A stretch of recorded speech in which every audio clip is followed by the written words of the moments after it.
Assalamualaikum warahmatullahi wabarakatuh. Kembali lagi di pelajaran Akidah Akhlak kelas 9 bersama Ibu Yuanisa Majid ya. Jadi kali ini kita akan belajar tentang kodok dan kodar.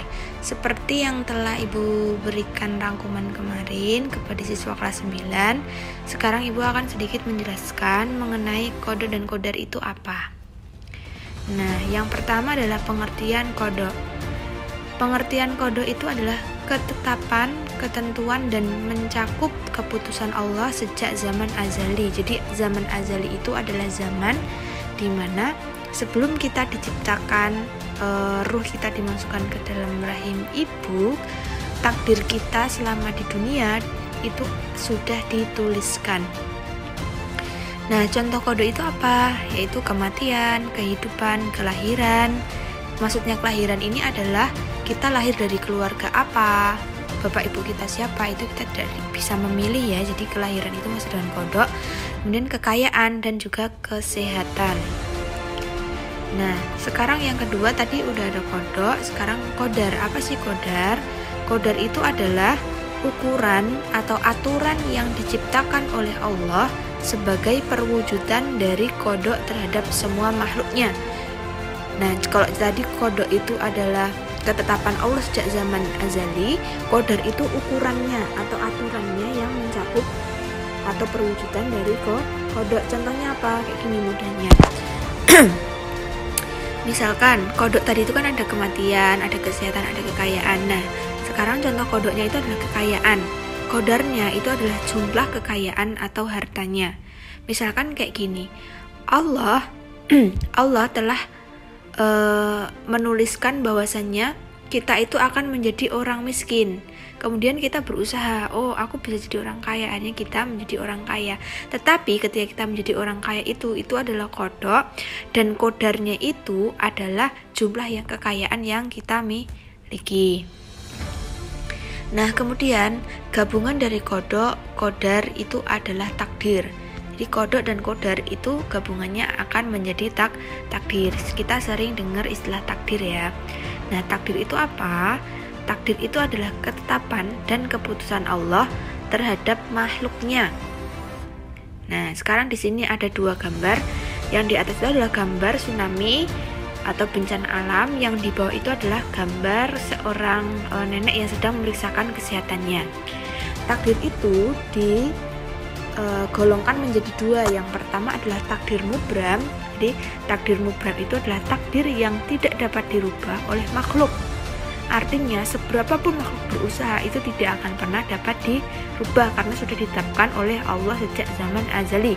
Contohnya adalah kematian. Kemudian kelahiran. Tadi ya, kelahiran itu mencakup dari keluarga mana kita akan lahir, jenis kelamin perempuan dan laki-laki. Bu, gimana kalau misalkan ada seorang laki-laki yang mengubah alat kelaminnya menjadi transgender dan dia menjadi perempuan, kan itu bisa dirubah takdirnya. Nah, itu maksudnya adalah ketika seorang laki-laki berubah menjadi perempuan, maka dia sifat-sifatnya tidak akan sama dengan perempuan.